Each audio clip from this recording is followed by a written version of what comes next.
Hello ladies and gentlemen, Willie here. This video is the result of a lot of time and input. I've got several level 60s across different servers on Horde, the Alliance PvP, and PvP, so I can have a first-hand view of many different aspects of the game. If you can support the channel by taking a moment to drop a sub and a like, that's all I ask, so let's get into it. It's been about a month since my previous video about botting, which seemed to go down pretty well, and I got loads of comments on suggestions about places that I could check, areas where you guys had seen bots frequently, and I appreciate you all helping me out research this. I actually already wanted to do a second part looking into botting specifically in Alterac Valley and the auction house following the first one. Now funnily enough, the very day I released my last video, Blizzard announced countermeasures to Alterac Valley bots, which we use for farming honour. Here's the blue post itself. Now this post specifically mentioned bots inside AV and goes so far as saying anti-AFK cheats. I have a feeling these bots were quite basic and were just imitating movements sometimes while sitting in the starting cave. I know for a fact this used to happen all of the time, where you would have a good dozen or so people who would never even leave this place. And after having queued a good few Alterac Valleys,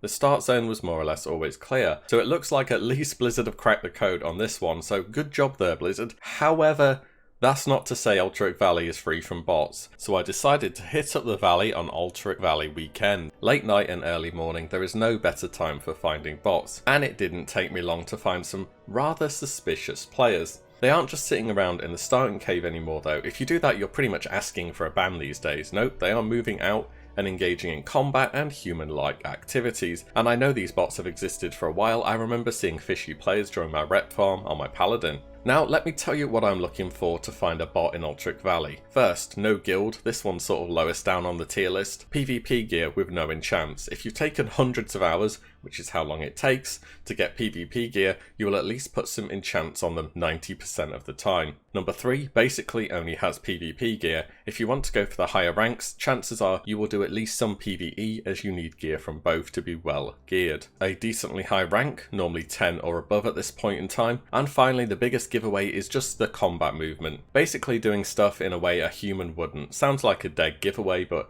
when you give it a close look, it's pretty easy to identify. People using PvE rotations when under attack, random backpedaling, running on the spot for a while, just strange clunky movement, stopping perfectly at the edge of melee range when it's reach. There are so many things you can see. I said it in my last video and I'll say it again, bots can try and imitate humans, but they can't be them. And don't get me wrong, sometimes people do dumb stuff in AV, AFK and all that, but there's a difference between that and botting, and if you give it a decent look, it's pretty easy to see. And doing a few Alterac Valleys, I found exactly what I was looking for really. I even found one that left the battleground randomly. Maybe it was a /AFK, maybe it was a ban, which I kind of doubt, because just like I said in my winning AV as Alliance video, you can more or less tell when a game is going to be lost and bad for honour and leave it, which is exactly what they are programmed to do by the way. I noticed some odd behaviour on the Horde side as well, but of course it's a bit harder for me to check them out in a battleground when I'm on my Alliance characters. So starting in a new battleground, I saw someone that pretty much ticked all the boxes for looking like a bot. Only has PvP gear, martial rank, no guild, a few enchants, 90,000 honourable kills. This guy must have been botting away for months and months. But benefit of the doubt of course, so I decided to follow along and see what he did. It looked like a script specifically for rogues. See this movement here, I'm going to just do that again in slow motion. This is the kind of weird movement I'm talking about. It's just too perfect and precise. Anyway, he stealthed up at Stonehearth Bunker and then walks all the way down to Tower Point. I managed to get down there and follow him eventually to see what's going on. And the bot picks off the patrol of 2 orcs, then goes after them repeatedly. I noticed him firing at them the first time and then correctly predicted what his next target would be. Being this far south, if the Alliance is turtle, people will give up and stop caring about where others are mostly. He's also more out of sight and out of mind down here. If the Alliance do look like they're winning, he's in an area where you would expect players to be. It's a simple idea, but I'm not too surprised it's gone for this long without being noticed. You know what else we should do now? Let's check out back about the dungeon farming that's been going on since the last video. Have we seen any improvements at all? Remember that the meta group that people use most frequently is Druid Tank, Priest Healer and 3 mages. Checking the Sunken Temple on my server Gehenna, we can see a nice perfect 4 group setup running, even with a Warlock there too. I guessed he was there to summon back after a run had been completed. In fact, I bet that's why there was a Warlock, so it's stakeout time once again. Over to the Sunken Temple I went to wait outside, betting that it'd come out with the group eventually. And honestly, it's kind of a pain to maintain enough shards to actually do this non-stop, but unless it's somebody soloing farming inside, I couldn't see another reason. Also, this person wasn't on WoW logs at all, it's just all a little bit suspect. I tried doing some /target macros on the way in case people were hiding in a corner or something, since once you're inside the temple, it's all considered the Temple of Atel-Hakar zone, and it didn't take long however for a group to come outside the instance. I went on down to have a bit of a closer look, but they went back inside super fast, and I was just about to log out when a horde group popped outside as well. I wanted to load the spy add-on so I could see the full name of everyone in the group, but they'd already gone back inside. A few minutes later, another one of the alliance group goes back out and then swiftly back in. A few minutes passed and another. I guess I just arrived on the rotation where they're all resetting the instance. And unlike when we looked at the strat living farms during the last video where they were all doing 1 full hour runs, herfing and then coming back over, these guys are picking out selective mobs in the instance and then resetting. If I were to guess, I bet they're doing the route I'm going to show here, running up to this central area with all the dragons, clearing the whole place out, skinning them and then running back out here. I bet this might be under 12 minutes though, so they may also clear out the ring outside the area with the statue puzzle, if you know what I mean. You can also just see from the in-game clock between these clips the sheer number of people multi-box farming this instance. It's actually insane, and they're so much easier to track down and actually see as they're coming out to reset very frequently.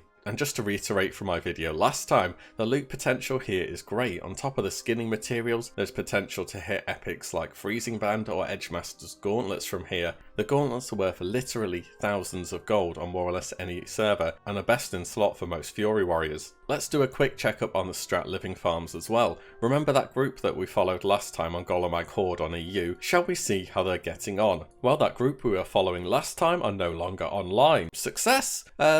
No, there are still 4 groups running strat, at least 4 that is. Looking back at the footage from my last video, one of the groups is even still going strong. Checking Sunken Temple on this server, it's the same story. In fact, Sunken Temple is way worse than it used to be. It seems to have really taken off in popularity for the reasons I've just mentioned. I decided to hop over to Undercity to test my theory in my last video that they're hearthing back here, and then flying back over to Eastern Plaguelands again, so here I commenced stakeout number 2. Whilst I went to do this, I want to share some of what I've been seeing whilst out in the open world. This is mostly on my hunter, who's on Pyrewood Village EU, which is a PvE server. Pretty much all the way through leveling in the later game zones, it's been super noticeable just how many bots there are all over the place. In Feralus, I found 2 bots very close together towards the northwest area, both Horde and Alliance. I used the pretty telltale signs of bots in their rotation, hard-coded movements and just strange actions. I noticed that they were using Frostnova in their rotation, so this of course meant I had to try and get them a few extra friends to deal with. Timing on this was actually surprisingly hard, to be fair, and they actually managed to get a few kills before they went down. But then again, they are mob farming in very remote areas at higher levels than the mobs too, so it's not too surprising.